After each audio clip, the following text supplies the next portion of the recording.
Hello दोस्तों, आज हम वज्र गुणनखंड विधि जिसको इंग्लिश में क्रॉस मल्टीप्लिकेशन मेथड कहते हैं। तो चलिए आज हम इस वीडियो में वज्र गुणनखंड विधि के बारे में पढ़ते हैं। तो हम वज्र गुणनखंड विधि दो चर वाले रैखिक समीकरण को हम वज्र गुणनखंड विधि द्वारा समझेंगे। तो जैसे पहला क्वेश्चन देख लीजिए, इससे पहला क्वेश्चन है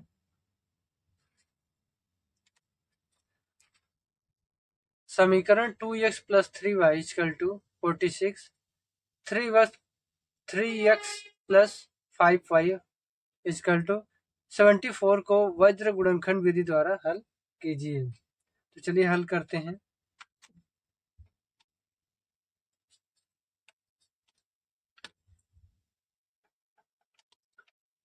टू एक्स प्लस 3y बराबर 46, ये क्या है? पहला समीकरण है। इसी प्रकार 3x प्लस 5y बराबर 74, ये क्या है? दूसरा समीकरण है। अब हम क्या करेंगे, इन दोनों समीकरणों को हम इसे जीरो के बराबर करना चाहते हैं। हम दोनों समीकरणों को जीरो के बराबर करना चाहते हैं। तो कैसे होगा? 2x प्लस 3y, इसको 46 को इधर लेके आएंगे तो इधर माइनस हो जाएगा, -46 बराबर जीरो हो जाएगा, क्योंकि ये 46 इधर आ गया तो माइनस हो गया, इधर जीरो बचा, तो ये समीकरण नंबर 3 हो गया। इसी प्रकार इसको भी हम जीरो के बराबर करना चाहते हैं, तो 3x plus 5y minus 74 equal to 0, ये चौथा समीकरण हो गया। तो 74 को हम इधर लेके आए, इसका बराबर किधर लेके आए, तो माइनस में हो गया, तो इधर इधर क्या बचा? दूसरे साइड जीरो बचा है। तो ये क्या है? चार समीकरण बन गए हैं। और इसमें देखिए कितने पद हैं? 1 2 3 पद हैं। इस पहले वाले समीकरण में भी 3 पद है और दूसरे वाले समीकरण में भी 3 पद है। मतलब इस सब में क्या है? 3 है, 3 पद हैं। अब इसमें क्या करेंगे, जो जीरो के बराबर दर्शाए हैं इसको, इसका जो यक्स क्या है, यक्स यहाँ पर क्या है? एक चर पद है। यक्स क्या है? चर है। और संख्या जो अंक होता है वो क्या होता है? अचर होता है। यक्स चर है, तो चर का जो गुणांक है उसी को हम यहाँ पर a1 मानेंगे। ये क्या है? a1। ठीक, ये a1 हो गया। और ये जो यक्स का गुणांक जो है इसको a1 मान लिए, और y का गुणांक क्या है? 3, इसको क्या मानेंगे? b1 मानेंगे। ठीक, और ये तीसरा वाला जो पद है इसको हम क्या मानेंगे? c1 मानेंगे। उसी प्रकार जो ये फिर ये दूसरा समीकरण है, तीसरा समीकरण था, और ये जो चौथा समीकरण है इसका जो यक्स का गुणांक है इसको हम a2 मानेंगे। क्या मानेंगे? a2।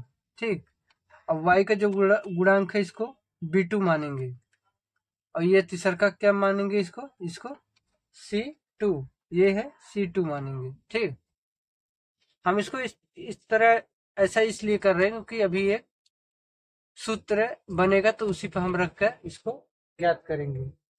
तो यहाँ पर देखिए a1 बराबर क्या हो गया? 2 आ गया। a1 बराबर 2 है, और b1 बराबर क्या है? 3 है, और c1 बराबर क्या है? -46 है। ठीक, ये तो पहला वाला हो गया ना। देखिए यक्स गुणन क्या है? 2 है ना, तो a1, इसको a1 मान लिया, तो a1 बराबर 2 आ गया, b1 बराबर 3 आ गया, c1 बराबर क्या आ गया? -46। उसी प्रकार a2 बराबर क्या है? a2 बराबर क्या है? 3 है। a2 बराबर 3 है। ठीक, यहाँ b2 रहना चाहिए, और b2 बराबर क्या है? 5। ये क्या है? b2 बराबर क्या है? यहाँ पर 5 है। और c2 बराबर क्या है? c2 बराबर है -74। ठीक, तो a2 बराबर हो गया 3, B2 बराबर हो गया 5 और C2 बराबर क्या हो गया -74। अब वज्र गुणनखंड विधि से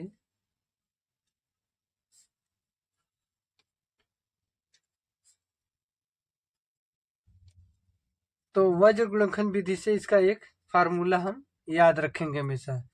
तो उसी को फार्मूला को लगाते हैं और उसी फार्मूले पर इस सब मान को रख देंगे तो आंसर आ जाएगा। तो फार्मूला क्या है x बटे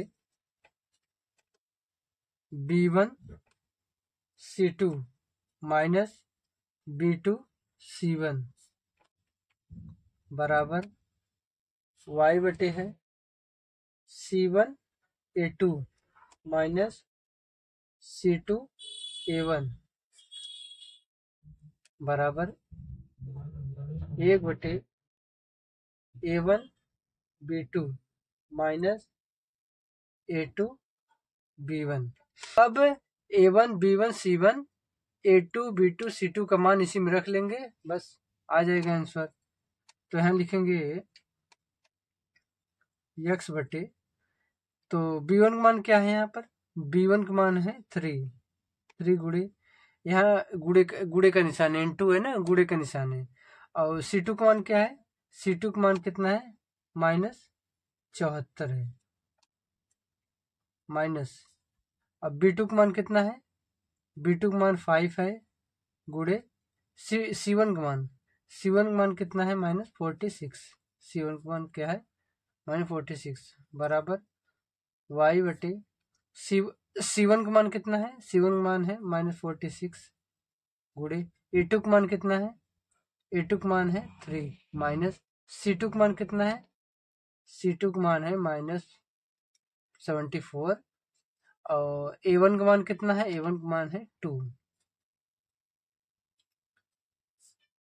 A1 का मान कितना है, A1 का मान है 2 गुड़े B2 का मान कितना है 5 माइनस A2 का मान कितना है, A2 का मान है 3 और B1 का मान कितना है, B1 का मान है 3। ठीक,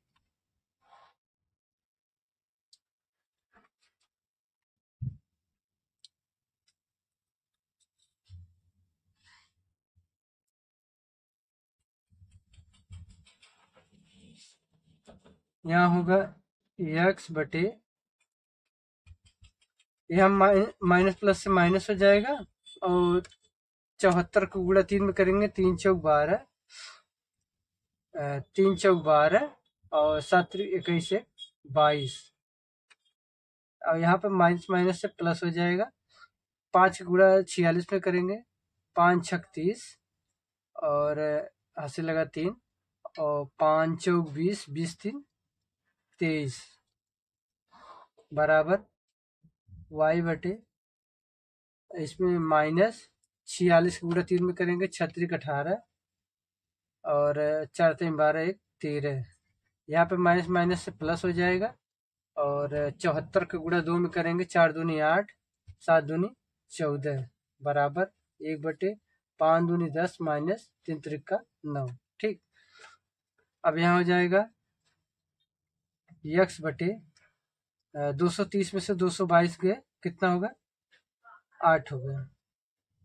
अब यहाँ y बटे क्या बच रहा है, 148 में से 138 घटाएंगे, कितना आएगा 10 आएगा और यहाँ पर 1 बटे 10 में से 9 हो गए 1। ठीक, तो एक बार x बटे 8 बराबर इसको दिखाएंगे 1 बटे 1 के, एक बार y बटे 10 बराबर इसके 1 बटे 1 दिखाएंगे। जैसे x बटे 8 बराबर दिखाएंगे 1 बटे 1 को, तो दिखाएंगे कितना आएगा, इसका 8 का गुणा इसमें हो जाएगा, क्रॉस मल्टीपल हो जाएगा, क्रॉस मल्टीपल, इसका इसमें गुणा हो जाएगा, इसका इसमें गुणा हो जाएगा, तो इसका इसमें गुणा हो जाएगा x, इसका इसमें गुणा हो जाएगा 8, तो x बराबर कितना आएगा 8 आ गया।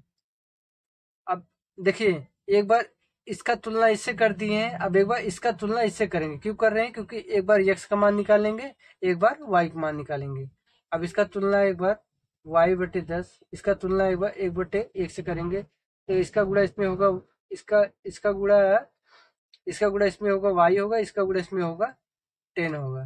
तो कितना होगा, y बराबर क्या होगा 10 होगा। तो कितना मान आया, x बराबर 8 आ गया और y बराबर 10 आ गया।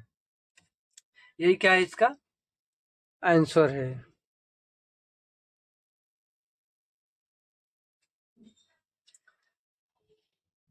तो ठीक है दोस्तों, अगर आपको मेरी वीडियो पसंद आई हो तो वीडियो को लाइक करिएगा, और अगर आप मेरे चैनल पर नए हो तो चैनल को सब्सक्राइब जरूर करिएगा। Thank you.